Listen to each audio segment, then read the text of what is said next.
నమస్కారం అండి.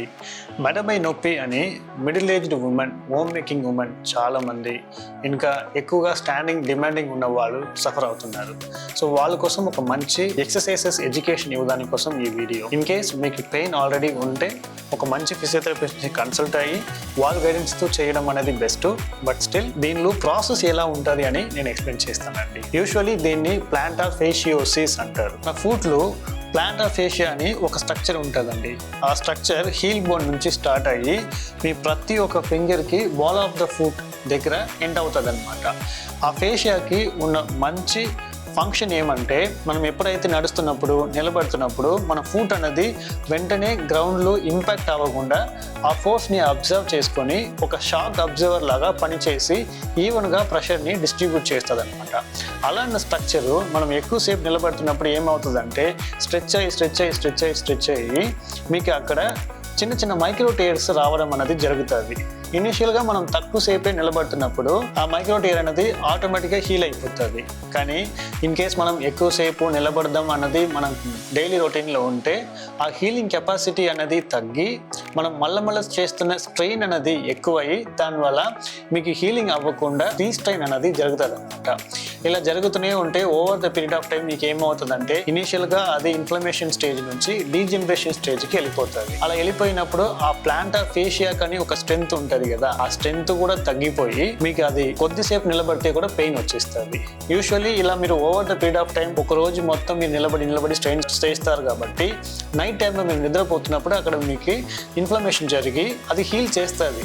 అది చేయడం వల్ల మీకు ఏమవుతుంది అంటే టెంపరీగా ఆ ప్లాంటార్ ఫేషియా అనేది కొంచెం టైట్ అవుతుంది. సో అందుకే ఎర్లీ మార్నింగ్లో మీరు వెంటనే నడుస్తున్నప్పుడు ఏమవుతుందంటే దాన్ని మీరు ఫస్ట్ స్టెప్లో స్ట్రెచ్ చేసేస్తారు కదా, అప్పుడు ఏమవుతుందంటే ఒక దెబ్బని మనం స్ట్రెచ్ చేస్తే ఎలా పెయిన్ వస్తుందో అలాంటి పెయిన్ అనేది మీకు హీల్లో కానీ హీల్ వెనక కానీ లేకపోతే ఫూట్లో కానీ రావడం అనేది మొదలు పెడుతుంది. సో ఇప్పుడు దీన్ని మనం ఎలా ఓవర్కమ్ చేయొచ్చు అని మీరు అడిగితే ఒక్క ట్రీట్మెంట్ నుంచి మాత్రం మనం ఓవర్కమ్ చేయలేము. ఒక ఎక్సర్సైజ్ చెప్తాను, ఆ ఎక్సర్సైజ్ మీరు చేస్తే మీకు దీన్ని సెట్ అవుతుంది అని మనం చెప్పలేము. ఎక్సర్సైజ్ ద్వారా మీకు ఏం జరుగుతుంది అంటే, ఇప్పుడు ఈ ఫేషియా ఉంది కదా, ఆ ఫేషియాకు సపోర్టర్ అంటారు. ఆ ఫేషియా పైన లోడ్ అనేది పూర్తిగా వెళ్లకుండా పక్క ఉన్న muscles, intrinsic muscles of foot అంటారు. సో దీని పక్కనే ఉంటుంది ఇంట్రెన్సిక్ మసిల్స్ ఆఫ్ ఫుట్. ఆ ఫుట్ మసిల్స్ ఏం చేస్తుందంటే అది కంట్రోల్ చేసుకొని దానిపైన లోడ్ అనేది ఫాస్ట్గా వెళ్లకుండా చూసుకుంటుంది.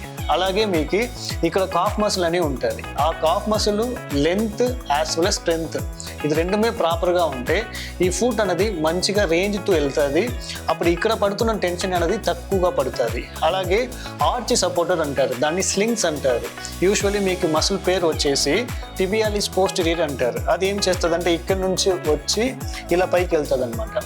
సో అలా మీ ఫుట్ని కింద వెళ్లకుండా ఫ్లోర్ పైన ఇంపాక్ట్ అవ్వకుండా చూసుకోవడానికి సపోర్టర్ ఉంటుంది. ఆ సపోర్టర్ స్ట్రెంత్ ని పెంచుకోవడానికి ఆ ఎక్సర్సైజ్ ఉపయోగపడుతుంది. కానీ దాని నుంచి మీకు ప్లాంటార్ ఫేషియోసిస్ తగ్గుతుందా అంటే తగ్గదు. దానికి మనం ఏం చేయాలంటే లోడ్ మేనేజ్మెంట్ ప్రాపర్గా చేయాలి. కొలాజన్ ని రీఆర్గనైజేషన్ చేయడానికి, పెయిన్ తగ్గడానికి మనం కొన్ని మాన్యువల్ థెరపీ టెక్నిక్స్ చేయాల్సి వస్తుంది. దీంతో పాటు కొంచెం స్ట్రెచింగ్ ఎక్సర్సైజెస్ కూడా చేసి ప్లాంటార్ ఫేషియాని మంచిగా స్ట్రెచ్ చేయాల్సి వస్తుంది. ఇదన్నీ కలిసి న్యూట్రిషన్స్ కూడా collagen rich food, high protein diet అనేది ఉంటుంది. అది న్యూట్రిషన్ స్పెషలిస్ట్ గైడెన్స్తో మీరు తీసుకోవాల్సి వస్తుంది. ఇది మూడు మీరు చేసినప్పుడు మంచిగా మీ రికవరీ అనేది టైంతో మీకు వస్తుంది అనమాట. సో ఫేషియాకి బ్లడ్ సర్క్యులేషన్ అనేది చాలా తక్కువ. మసిల్కి బ్లడ్ సర్క్యులేషన్ మంచిగా ఉంటుంది. ఏమన్నా ఒక ఇంజరీ అవుతుంది అంటే రికవరీ ఫాస్ట్గా అవుతుంది. కానీ ఫేషియాకి చాలా తక్కువ. అందుకే మీకు మినిమం అయితే ఒక 3 months పడుతుంది. ఓపిక పెట్టుకొని కన్సిస్టెంట్గా ఎక్సర్సైజ్ చేయండి, ఖచ్చితంగా మీకు రిజల్ట్ వస్తుంది. సో ఇప్పుడు ఎక్సర్సైజ్ని నేను చూపించబోతున్నాను, 2 వీడియోలోకి వెళ్దాం. సో ఫుట్ ఎక్సర్సైజ్లో వచ్చేసి ఫస్ట్ మనం చేయాల్సింది వార్మప్ ఎక్సర్సైజెస్. వార్మప్ ఎక్సర్సైజ్లో జస్ట్ యాక్టివ్ మూవ్మెంట్ చేస్తే సరిపోతుంది. సో ఫస్ట్ మనం టో కర్ల్స్ ఇలా చేయొచ్చు, ఫ్రంట్ బ్యాక్ బోత్. ఇది మినిమంగా మనం 10 నుంచి మాకు ఎంత కావాలో చేసుకోవచ్చు. మీ టాలరెన్స్ ప్రకారం మీరు చేసుకోండి. వన్స్ ఇది అయిపోయిన తర్వాత యాంకిల్ మూమెంట్. యాంకిల్ మూమెంట్లో వచ్చేసి plantar flexion, dorsiflexion, downward and upward. ఇది మినిమంగా మీరు ఒక 8 to 10 నుంచి మ్యాక్సిమంగా మీకు ఎంత కావాలో చేసుకోవచ్చు. దీనిలో ఏమీ రెస్ట్రిక్షన్ ఉండదు, మీ టాలరెన్స్ ప్రకారం చేసుకోండి. అలాగే ఇన్ అవుట్.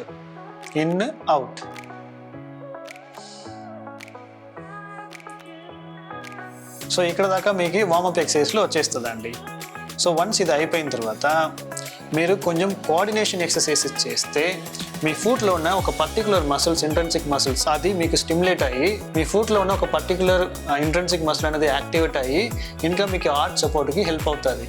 ఆ ఎక్సర్సైజ్ నేను చూపిస్తాను.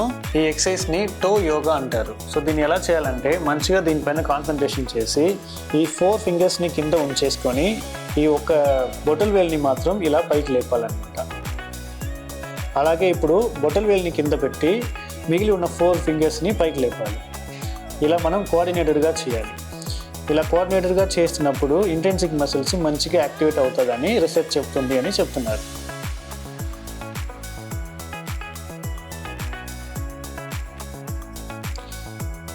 ఇలా లేపాలి. ఇది మీరు మినిమంగా 10 నుంచి మ్యాక్సిమం మీ టాలరెన్స్ లెవెల్ ఎంతవరకు చేయొచ్చో అంతవరకు చేయొచ్చు.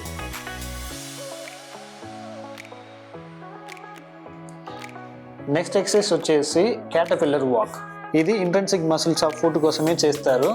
ఇది చేయడానికి కోసం మనం ఏం చేయాలంటే మనం ఫుట్ పైన మనం బాడీ వెయిట్ని పెట్టి మనం టోస్ని యూజ్ చేసి మన ఫుట్ని ముందు లాగాలి. ఇలా మంచిగా పైకి వచ్చి మంచిగా కింద వెళ్ళి లాగాలి. ఇలా ఒక క్యాటర్పిల్లర్ ఎలా వాక్ చేస్తుందో అలాగే మనం వెళ్ళాల్సింది అనమాట.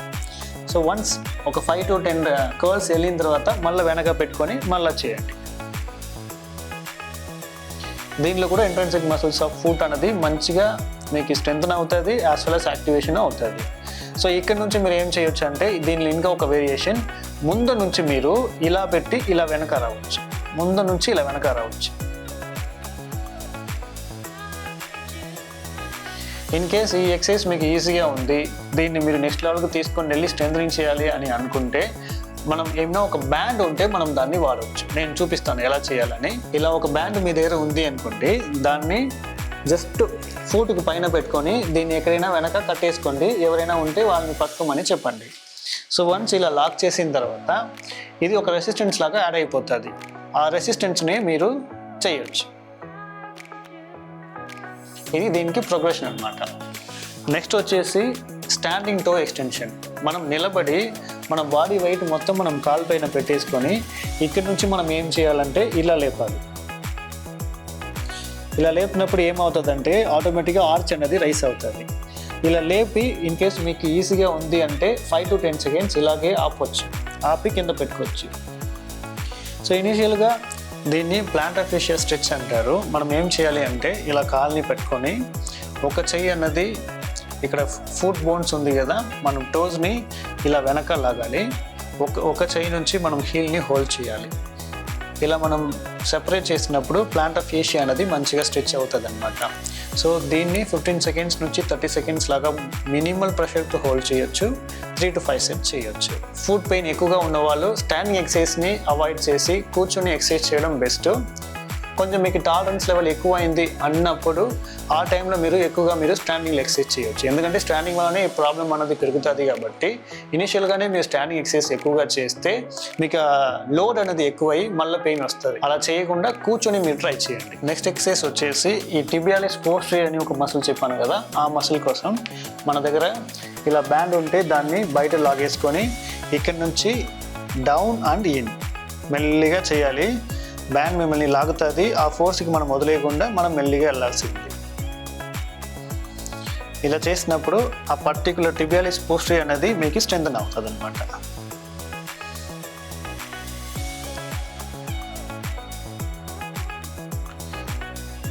సో ఇలా రెసిస్టెన్స్ ద్వారా మనం చేస్తున్న ఎక్సర్సైజ్ని 12 repetition నుంచి 15 repetition దాకా చేస్తే చాలు. 3 to 5 sets చేసుకోండి. ఎందుకంటే ఫుట్లో మీకు ఎండ్యూరెన్స్ మంచిగానే ఉంటుంది. మీరు ఎక్కువ రెపిటేషన్ చేస్తే కూడా సస్టైన్ అవుతుంది. నెక్స్ట్ కాఫ్ కోసం వస్తున్న ఎక్సర్సైజ్. కాఫ్ కోసం ఇనీషియల్గా మీరు కూర్చొని ఎక్సర్సైజ్ స్టార్ట్ చేయండి. దాని తర్వాత మీకు ఈజీగా ఉంటే నిలబడి చేయొచ్చు. సో కూర్చొని చేసినప్పుడు కాలు కింద పెట్టకుండా ఇలా మీరు ఒక ట్యూబ్ మీ దగ్గర ఉంది అంటే ఈ రెసిస్టెన్స్ బ్యాండ్తోనే మీరు ఇలా ఫార్వర్డ్గా ఫ్లెక్స్ చేసుకోవచ్చు.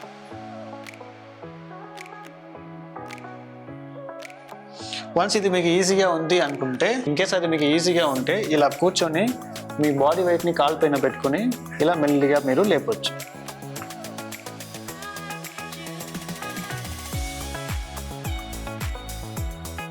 ఇది కూడా ఈజీగా ఉంది అన్నప్పుడు మనం స్టాండింగ్లో చేసుకోవచ్చు. సో స్టాండింగ్లో ఇనిషియల్గా మనం సపోర్ట్ని తీసుకొని ఇక్కడ నుంచి మెల్లిగా పైకి వెళ్ళి కింద వస్తున్నప్పుడు మాత్రం స్లోగా రావాలి.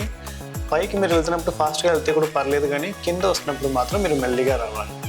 ఇనిషియల్గా మీరు న్యూట్రల్ నుంచి పైకి వెళ్ళి న్యూట్రల్కి రండి. ఇన్ కేస్ ఇది ఈజీగా ఉంది అంటే ఒక స్టెప్పర్ని తీసుకొని ఈ స్టెప్పర్ పైన మీరు నిలబడి ఇక్కడ నుంచి మీరు హీల్ డ్రాప్ చేసి ఆ డ్రాపింగ్ పొజిషన్ నుంచి మీరు పైకి రావచ్చు, మళ్ళీ డ్రాప్ చేయొచ్చు.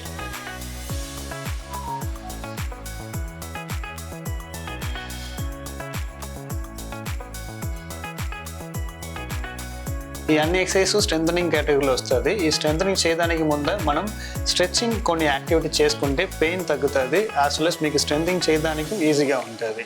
సో అలాంటి ఎక్సర్సైజ్ ఫస్ట్ మనం పైన ఉన్న కాఫ్ మసిల్కి చేయాలి. పైన ఉన్న కాఫ్ మసిల్కి ఇలా ఏ కాల్ స్ట్రెచ్ చేయాలో ఆ కాల్ని వెనక పెట్టుకొని ఆపోజిట్ కాల్ని ముందు పెట్టుకొని ఇలా ఫార్వర్డ్ లీన్ అయితే మీకు అక్కడ స్ట్రెచ్ వస్తుంది అన్నమాట. అది చేసినప్పుడు మీరు మోకాలు మాత్రం వంచుకుంటే చూసుకోండి. ఇది ఫస్ట్ స్ట్రెచ్. ఇప్పుడు కింద ఉన్న పార్ట్కి ఎలా చేయాలంటే మోకాల్ని కొద్దిగా ఇలా వంచి చేస్తే కింద ఉన్న పార్ట్ స్ట్రెచ్ అవుతుంది. So stretching usually 15 seconds hold చేసుకోవచ్చు. మీరు 2 to 3 సెట్స్ చేసుకోవచ్చు. ఇన్ కేస్ మీకు అది ఈజీగా ఉంది అంటే మాత్రం, ఇన్ కేస్ మీ దగ్గర స్టెప్పర్ ఉంది అంటే ఆ స్ట్రెచ్ మీకు ఈజీగా ఉంది అన్నప్పుడు ఇలా స్టెప్పర్ పైన నుంచి మీరు ఒక కాల్ని వెనక పెట్టుకొని మెల్లిగా హీల్ డ్రాప్ చేయొచ్చు. దీని నుంచి కూడా మీకు మంచిగా స్ట్రెచ్ వస్తుంది. ఇది అప్పర్ కాఫ్కి. ఇలా కొద్దిగా మీరు మోకాల్ని బెండ్ చేస్తే మీకు కింద ఉన్న అక్కిలెస్ టెండాన్కి సోలియస్ మసిల్కి మంచిగా స్ట్రెచ్ వస్తుంది. ఇదన్నీ మైల్డ్ స్ట్రెచ్ చేయండి, 15 సెకండ్స్ హోల్డ్ చేయండి. దాన్ని 2 to 3 రెపిటేషన్స్ లాగా సెట్స్ లాగా చేసుకోవచ్చు. మనం ఇప్పుడు దాకా చూసిన ఎక్సర్సైజ్ అన్ని ఒక బేసిక్ ఎగ్జాంపుల్ ఎక్సర్సైజెసే. దీని ఇంకా చాలా వేరియేషన్స్ ఉన్నాయి. పేషెంట్ టు పేషెంట్ బట్టి ఎక్సర్సైజ్ అనేది రిగ్రెస్ అవుతుంది, ప్రోగ్రెస్ అవుతుంది. ఇన్ కేస్ చాలా రోజుల నుంచి మీరు ప్లాంటర్ ఫేషియోస్ వచ్చి బాధపడుతున్నారు, ఏం చేయాలి అని అర్థం కాలేకపోతున్నారు అంటే మన గుడ్ ఫిజియో హబ్ని కాంటాక్ట్ చేయండి. థ్యాంక్ యూ అండి.